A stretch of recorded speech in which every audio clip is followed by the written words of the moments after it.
विश्व प्रसिद्ध रथयात्रा पुरी श्रीक्षेत्र में घोषयात्रा पर पुरी जिलार अस्तरंग ब्लॉक बंतिल ग्राम एक नियारा रथयात्रा अनुष्ठित हुए जहाँ कहती बासी रथयात्रा।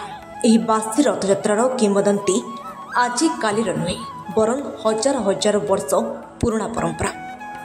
श्रीक्षेत्र में स्वयं ब्रह्म दारू पूजा पाउछंती से होछंती परम ब्रह्म आउ विश्व नियंता। श्री महाप्रभुଙ୍କ सहित ऐतिहासिक काकटपुर और प्राचीन नदीर इतिहास जड़ित। एटी अनेक साधु सन्तों समागम और आश्रयर पेंठस्थल थिला हजार हजार वर्ष आगु। यही महाप्रभु जगन्नाथ एटी आविर्भाव होती। आषाढ़ मास शुक्ल पक्ष द्वितीय तिथि पुरी रे घोषयात्रा हुए। यह ग्रामर साधु सन्त और ग्रामवासी सेठी विश्व नियंता दर्शन करने को जाइथांती और सेठू फेरिबा परे ता परदिन रथयात्रा होता है जहां नहीं बंतिलवासी रथयात्रार कथा आज पर्यंत रही जाइछि। एही रथयात्रा को श्रृंखलार सह परिचालना करने अस्तरंग पुलिस ग्रामवासी तरफ विभिन्न व्यवस्था कर जाइछि। यह व्यतीत बंतिल श्री जगन्नाथ नोडाल विद्यालय तरफ भक्त अन्न पानीय व्यवस्था कर जाइछि।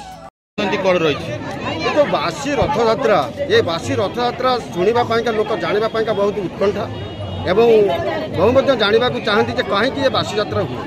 तेणु आमर पुरी रे जमी श्रीमंदिर में नीतिकांति है ठाकुर गोटी पौंडी है रथ में विराजमान करती आमर से नीतिकांति है ठाकुर गोटी पौंडी है रथ में विराजमान कर रथ में बसी सारा पर रथ में आमर जो नीतिकांति हवा कथा से नीतिकांति संपन्न हो रथ 10-15 हाथ 20 हाथ गड़िया जा रथ से रखा जाए। कारण समस्त भक्त मैंने पुरी रे भगवान को दर्शन करने को चली जाते।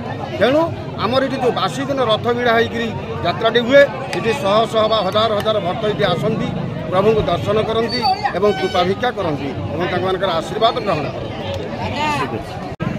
बजपुर एक बाजपुर बोली एक क्षेत्र रही तार अपभ्रंश शब्द हिसाब से तेणुक ये अति ऐतिहासिक क्षेत्र और पौराणिक क्षेत्र तेणु एठारे जगन्नाथंकर लीला बाल्य लीला अनुष्ठित होता से यहीठार ही आविर्भूत हो अनंत ओझा नाम जाई सेठी पुरी जगन्नाथ को स्थापन कर। तेणु ये क्षेत्र ऐतिह्य साधारण नुहे। तेणु एठार जो भक्त मैंने अच्छा जे कि जगन्नाथंकर बाल्यलीला सहित तांकर पूर्वपुरुष संपर्क रही।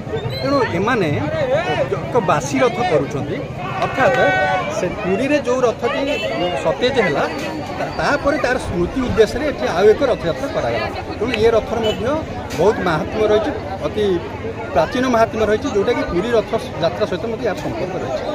तेणुक आम या साधारण भाव ये अनेक भक्त रही सब भक्त मान पाखे पूर्ण भाव रही और से भाव से माने जगन्नाथ को दर्शन कर श्रीक्षेत्र में जो आनंद लगे से प्रकार आनंद लगुच भक्त मान भावधारा अति गभीर जोटा कि से माने ठाकुर पाखे जो भाव में पुरी में जो भाव पाती एठार से भाव पाँच। तेणु ये रथयात्रा आम ये दर्शन कला जगन्नाथ प्रत्येक दर्शन कर। तेणु अस्तरंग मनोज विश्वाल रिपोर्ट सकाळ खबर।